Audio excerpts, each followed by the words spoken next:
Welcome into the CHGO Blackhawks pregame show presented by Coors Light. I'm Jay Zawaski with Greg Boysen and Mario Tirabassi. The Hawks are on Long Island, not in Long Island. You'll get yelled at on Twitter if you say in Long Island. By Mark Lazarus. On Long Island, I think yes. I might have done that in the description of this video. I should change that if I did. Nah, make Mark Lazarus mad. It's okay. He probably doesn't watch anyway. No, I'm Well, sure no one reads the description because half the time I'll do a show and people are like, why isn't this the Bears show? I don't know. That's tough. Well, Why would you read the description? It's too much text. Yeah, it's a lot. I mean, maybe that Blackhawks jersey in front of us gives it away. I'm an award-winning writer though. I want my people to. You won an award writing? Yeah, back in college. Really? The Illinois College Press Association, an award for. All right. Well, you're in charge of writing all of our Outstanding achievement headlines in the field of excellence. going forward. I'm not supplying you a single thing anymore. I've never won an award. Yeah. Oh well, okay. You screwed yourself, Just buddy. dug your own grave. You played yourself. Hey, we're happy everybody's here. Thank you for being here. Make sure you smash that like button for us. Make sure you're subscribed to the YouTube page as well. And remember, we'll be with you post-game as well. A lot to get to today. We're going to have Luke Richardson. We're going to have the lines for the game, but we got some big news. And you know what, fellas? It's kind of getting old. These Connor Bedard awards, like, ugh. Yawn. I mean, Another Rookie of the Month award. Been there. Done Throw it on that. the pile, I suppose. yeah, 3 more than somebody else has. Ooh. Yes. Damn. Yeah, Yikes. I mean, listen. Logan Cooley shade. By the way, in the description that I wrote for this episode, I did mention Brock Faber. That's why you're an award There winner. you go. Yes. Listen, I know Brock Faber is like what a lot of people are saying. Not a lot, but some people are campaigning. And yes, he's had a tremendous season. He has. But when you look at the month of March, the Blackhawks entered with the worst record in the league in March. Mm-hmm. The Wild entered March with playoff hopes. Yes. They were right outside a wild card spot. Yeah, right there. Blackhawks won 7 games in March. Wild won 7 games in March. There you go. But I mean, what was the plus minus, Greg? and the thing is, though, Connor Bedard is going to win the Calder. There's no doubt. Yes. It's done. And he deserves it. Mm-hmm. Brock Faber's been really, really good. Yeah. I'm just like, you know what I've had like enough of seeing? It's not the people in Minnesota pumping the tires for their guy. I get that. Mm-hmm. We've been guilty in our lives of pumping tires for guys that we think should win awards. It's happened. I don't think so. We'll probably do it again. Pumping tires. What I'm tired of seeing is like the Blackhawk fans that randomly just need to take shots at Brock Faber in the Wild. Why are you punching down? Yeah. Who cares? it's not- That's true. yeah. I mean, you can make fun of the people who like started the campaign for this, but even that's old at this point. Like, appreciate the fact that you have the best rookie in the league. Appreciate the fact that maybe in 2 or 3 years it's the best player in the game. Yeah. Who cares what the Minnesota Wild have? Because they're insignificant. They always have been. They always will be. There's no rivalry there. Brock Faber is going to be watching Connor Bedard score a lot of goals in the Stanley Cup playoffs from his hotel room in wherever he's on his golf trip in May every year. So Or why from the worry blue about- line where Bedard broke his ankles. Exactly. The Wild are insignificant. They're not important to the Blackhawks. Yeah. So why punch down? You're wasting your time. It makes you look petty. Well, I will say this, and part of me feels like a lot of the people in Minnesota that started this campaign were kind of like, all right, we know he's not going to win it, but let's make a stink and build up some Brock Faber awareness because It's worked. and it has. Because in a typical year, a guy like Brock Faber would go unnoticed. Because guess what? We're seeing it here in Chicago with Alex Vlasic, right? Like, he's a guy, a young player who is having a tremendous season, but it's not flashy numbers wise. There's not a lot of highlight reel plays from him. He's just solid. He's just steady, and he deserves some attention. And I get it. I get what they're trying to do, and I think mission accomplished. People around hockey now know who Brock Faber is. I just think that now you're getting a lot of people, if you're not from St. Paul, from Minneapolis, St. Paul, his name is met with a bunch of eye rolls now. Yeah, and look, like he is.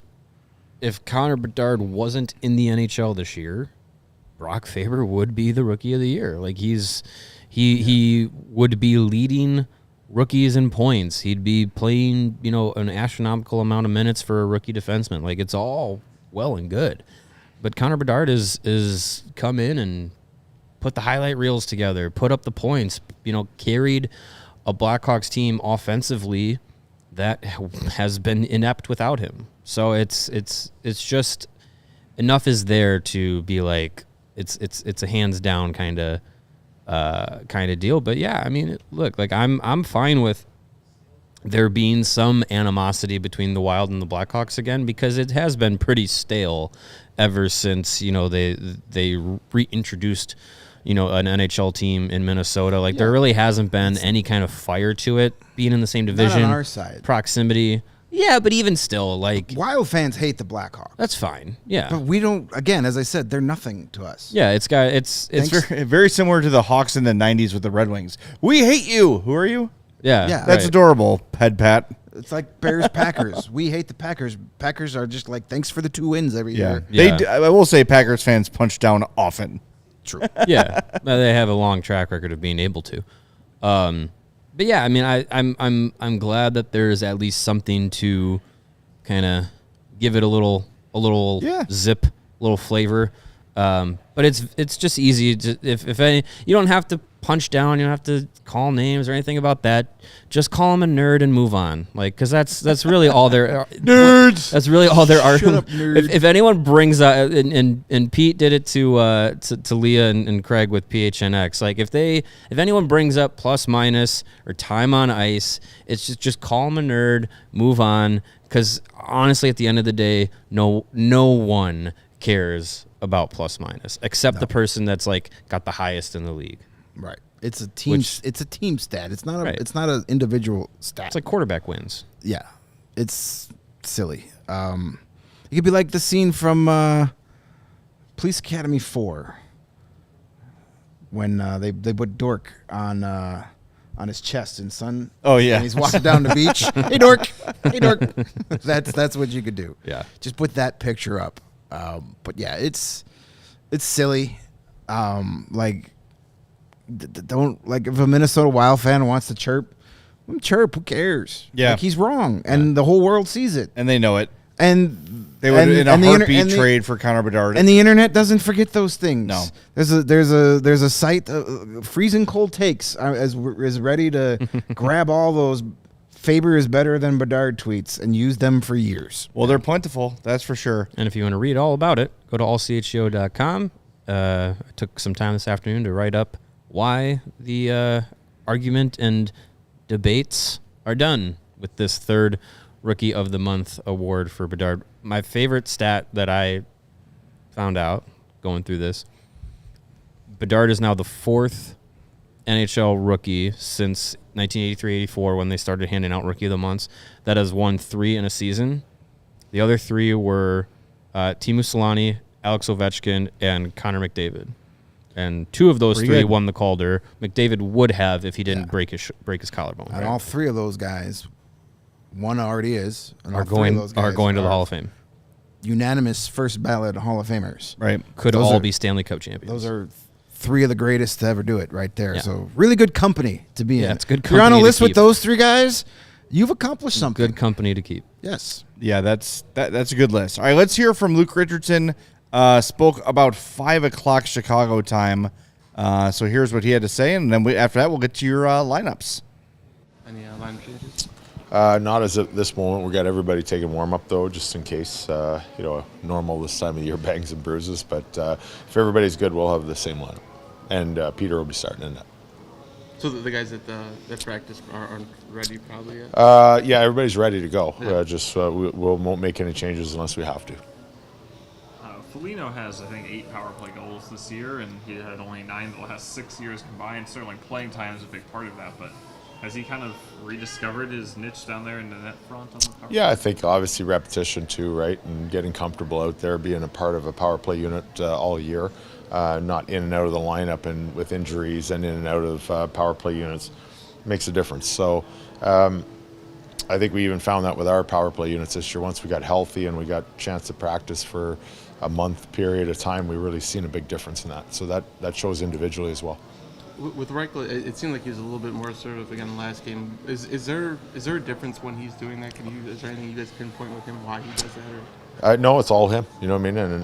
And we do point it out, and we've pointed it out in the past when he hasn't taken those opportunities. It's confidence with him, and he's a quiet guy, and we're trying to promote him to be assertive and take ice with his skating ability and shooting pucks and take it to the net, and he's doing that right now. I think in the middle of the season when our team was struggling, he was trying to maybe make a play and a pass, and basically we're just giving the other team the puck. So his confidence went down, and it's really hard to get it back in this league. So I think he did a great job down in the American League, working on his confidence and being the best player down there, and it's showing back up here. Against the Islanders, I guess, what's the game plan after beating them last time? You know what? Same as the game plan against Philly. Like, they're kind of similar teams. They're going to play hard, and they're going to play really tight defensive hockey. So we need to play fast and get pucks behind them, forecheck their D, spend as much time as the O-zone as we can, and obviously special teams against these guys tonight will be big again. There he is, Luke Richardson, before the game. So what he was referring to early on was, I guess, Blackwell and Zaitsev were potential to play in this game. So they're close to coming back from injury, but alas, they will not play in this game. Here are your lines for tonight. Your top line from left to right, Connor Bedard, Jason Dickinson, and Philip Kurashev. By the way, Philip Kurashev needs 1 point to reach 50 on the season. Nice. Nick Foligno, Tyler Johnson, and Taylor Radish is your second line. Lucas Reichel, Andreas Athanasiou, and Joey Anderson is your third line. Landon Slager, Mackenzie Entwistle, and Ryan Donato, your fourth line. Your D pairs, Vlasic and Jones, Korchinski and Magna, and Jared Tenorti and Wyatt Kaiser, with Peter Mrazek in goal for the Hawks as they look for their 4th win in 5 games. How about that? Yeah. Crazy. Saw that coming. Right? Not me. Crazy. Is this another team they could win the season series from? Against the Islanders? That's all the Hawks do. Come on. No, they lost. They beat the Islanders in overtime last time we saw them. There you go. January 19th. I don't remember that at all, but it happened. But So Bedard they didn't- all, Islanders was games are hurt. just very forgettable. Yes. Yeah, there's very few that jump off the page. And tonight is game 200 in his career for Jared Tenorti. So congrats on him for hitting that was milestone. the Seth Jones overtime goal game. The first one that he scored in overtime was against the Islanders. Yes, so Good. they could sweep the season series from another team here How tonight. about that? Any thoughts on these lines? Just kind of I mean, not broke, don't fix it? Yeah, not broke, don't fix Yeah. it. With Bedard on the wing, I think it has been working. And I think, as we've mentioned before, it's a good opportunity to see what you got with him not in that role, both from the faceoff dot and defensively. Not have to strictly play center. You can still slot in and play it from time to time within the game. But with Jason Dickinson there, you're not really changing him out all that much. So I think it's good. It's good to give him that kind of like maybe a little bit lighter of a load defensively, so that can try and help maybe allow his offense to grow even more, which helps everybody. So Yeah, and I really want to see how Reichel follows up his last game. Mm-hmm. It's like a shame there have been so many days off between. It's be nice to jump on that momentum right Be a away. little tougher. The Islanders traditionally play better defense than what we saw, but they played last night overtime, big game against the Flyers.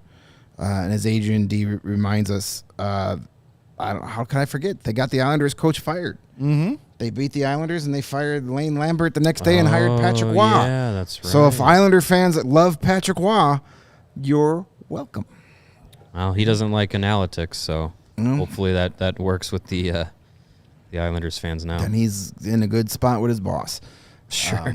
Yeah, but these lines, it's hard to change lines after after a 5-1 road win against a as of now, still playoff team. It's hard to say, nope, got to mix these up. Well, Go with it. And, even if there was some talk that Blackwell was skating, maybe he'd play tonight. Zaitsev, another one. Give it another day. Yeah. Let him come home. There'll be 3 days off before the next game. Yeah. So I like those lines from the last game. It worked well. Let's see it. Now we gotta get that same start. That's the key. Starting the game fast. You fall behind 1-2-0 to this Islanders team early. They're gonna smother you, squeeze you to death. There'll be no room in the neutral zone, and we'll all be asleep. Yes, that might happen anyway. You guys got your prize picks in? I did. I got my prize picks in early. Yes, Early today. It is Tuesday, so they had a Taco Tuesday discount. Yep. Definitely took advantage of that. It was on Samuel Mountaball saves. They nuked that, so took the more than on that one. Greg, you're doing the prize picks read, aren't you? I believe so, yes. Okay, so tell us about your prize picks. I was ready. I was scrolling to the next one. I was like, okay, Mario's got prize picks. But no. In case you're wondering what the hell we're talking about, Prize Picks is the largest daily fantasy sports platform in North America and my favorite.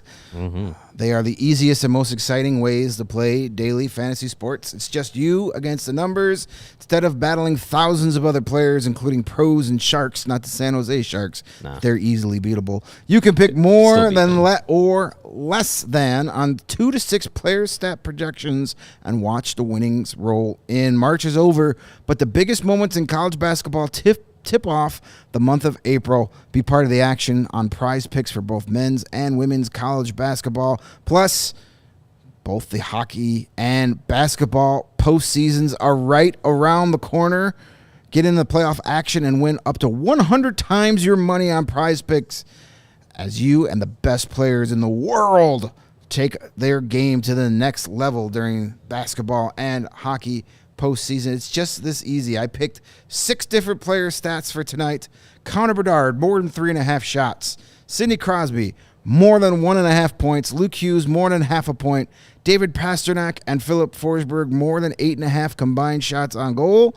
Ryan Donato, more than 2.5 shots on goal, and more than half a point for Nick Foligno. If all 6 of those hits, I win 38 times my bet. Nice. Nice. 5 out of chunk 6 hit.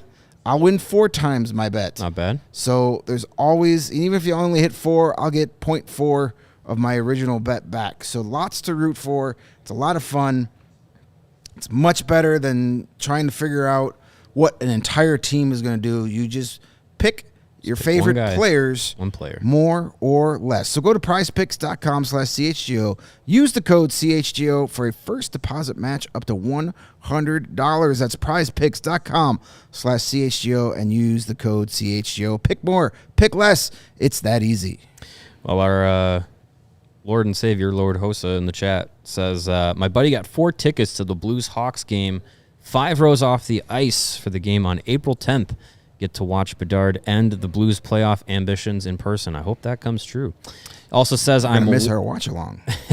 Also says I'm 1 for 1 on games attended. Seeing saw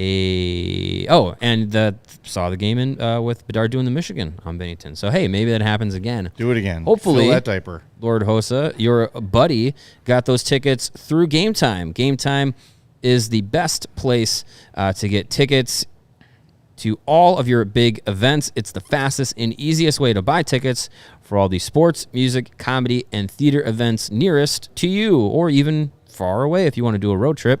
With killer last-minute deals, all-in prices, you got the views from your seats, and their best price guarantee. GameTime takes the guesswork out of buying tickets. The views from your seat are clutch because if you're going to an arena that you've never been to before, you want to know what it's going to look like. If you're sitting in the corner for a hockey game, or if you're sitting at center court for a basketball game, you just want to make sure wherever your seat's going to be, you got a good view of the action. Or if you're at an old-timey baseball stadium, like Wrigley Field, you don't want obstructed view. That sucks. You can't see the game. So with their views from your seat on GameTime, you get to see what the action is going to look like from where you are parking your butt. And with their best price guarantee, that means if you happen to find the same seat, same ticket on a different ticketing site. You can bring that to Game Time, and they will credit you 100%, 110% of the difference. That's how much they care about making sure that you get the best price through them. So download the Game Time app, create an account, and use the code CHGO to get $20 off of your first purchase. Terms do apply. Again, create an account, redeem the code CHGO for $20 off. Download Game Time today. Last-minute tickets, lowest prices guaranteed. And this is Light the Lamp, presented by Coors Light. Get Coors Light delivered straight to your door with Instacart by going to CoorsLight.com/CHGO Hockey. Celebrate responsibly. Coors Brewing Company, Golden, Colorado, our pick to light the lamp tonight.